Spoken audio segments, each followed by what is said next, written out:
Hello students, अस्सलाम वालेकुम। आज हम पढ़ेंगे अबाउट लर्निंग बिहेवियर ऑलरेडी हम पढ़ चुके हैं। Response to stimulus by an organism is called its behaviour.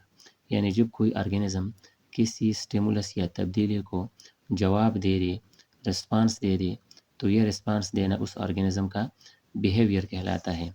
आज हम लर्निंग बिहेवियर के बारे में पढ़ेंगे। As a result of experience, the persistent change in behavior is called learning behavior. यानी एक्सपीरियंस के नतीजे में जो मुस्तकिल तब्दीली आती है बिहेवियर में, तो उसको हम लर्निंग बिहेवियर कहते हैं। Life starts with a clean slate. ज़िंदगी का आगाज़ जब होता है तो एक क्लीन स्लेट की तरह होता है। जिस तरह एक क्लीन तख्ता या स्लेट होता है जिस पर कोई लिखाई मौजूद ना हो, तो ज़िंदगी बिल्कुल साफ़ सुथरा स्टार्ट हो जाती है।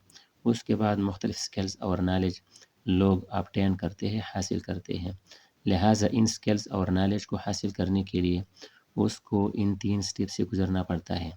सबसे पहले ट्रायल एंड एरर होती है, यानी किसी काम को करने के लिए उसको ट्राई करना होता है, कोशिश करना होता है, और वो नाकाम हो जाता है, एरर होती है। फिर ट्राई करता है, फिर नाकाम हो जाता है, और आखिर वो कामयाब हो जाता है। तो जब लोग स्किल सीखते हैं तो ट्रायल और एरर के एक दौर से गुज़रते हैं। सेकंड नंबर है ऑब्जर्वेशन ऑफ अदर इंडिविजुअल्स। यानी जब कोई काम सीखता है, नॉलेज हासिल करता है, तो दूसरे लोगों से वो सबक लेता है, दूसरी चीज़ों को, दूसरे ऑर्गेनिजम्स को देखता है और उनसे ये उनको ऑब्ज़र्व करके नॉलेज गेन करता है। और थर्ड नंबर है मेमोरी ऑफ पास्ट इवेंट्स। यानी पास्ट गुज़रे हुए वक्त में जो मुख्तलिफ़ हालात उस पर गुज़रे हुए होते हैं या किसी दूसरे ऑर्गेनिज़म पर मुख्तलिफ़ हालात आते हैं, तो उनसे ये सबक हासिल करते हैं और वो अपने मेमोरी को रिकॉल करके नॉलेज गेन करते हैं, स्किल्स हासिल करते हैं। In general learn behaviour will always be. यानी लर्न जो बिहेवियर होती है उनमें हमेशा ये कैरेक्टरिस्टिक्स होते हैं। पहले नंबर पर है non heritable. Learn behaviour non heritable होती है। जो बिहेवियर लर्न बिहेवियर होती है तो ये बिहेवियर उस ऑर्गेनिज्म का अपनी होती है, यानी वो पेरेंट्स से उसमें इनहेरिट नहीं हुई होती है, यानी ये इनेट बिहेवियर नहीं होती बल्कि ये नॉन हेरिटेबल होती है।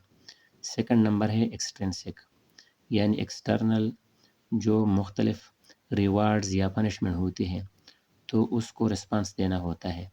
Action driven externally as reward और पनिशमेंट।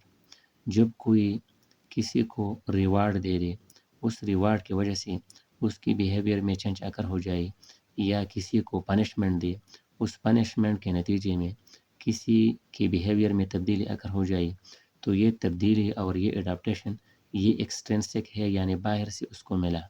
बाहर से रिवार्ड या पनिशमेंट के नतीजे में ये एक चेंज अगर हो गया, एक लर्निंग हो गया, जिसको एक्सट्रिंसिक कहते हैं।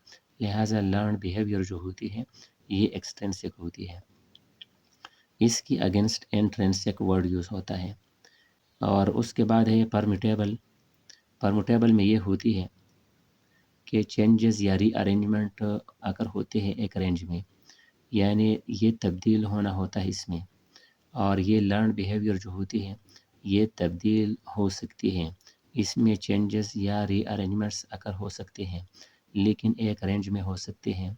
एक नॉर्मल और नेचुरल वैल्यू में ये तब्दीलियाँ, ये अल्ट्रेशन, ये रीअरेंजमेंट अगर होती है। ये एडाप्टेबल भी होती है, यानी एडजस्टमेंट टू चेंजेस।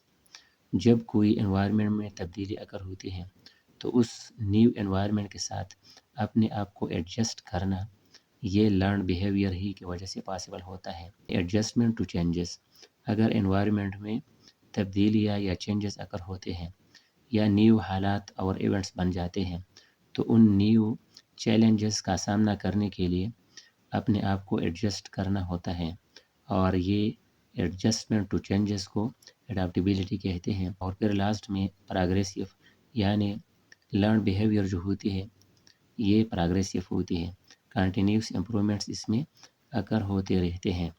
तो ये कुछ टर्म्स थे लर्न बिहेवियर के साथ रिलेटेड थे। अब आगे टाइप्स ऑफ लर्निंग बिहेवियर। تو لرننگ بیہیویئر کے ٹائپس میں نے یہاں لکھے ہیں. ہیبیچویشن ہے، imprinting, classical conditioning type 1، instrumental learning یا اوپیرانٹ لرننگ، اور انسائٹ لرننگ. تو یہ 5 ٹائپس ہیں لرننگ بیہیویئر کے، اور ان کو step by step next video میں انشاءاللہ ڈسکس کریں گے. Okay, thank you.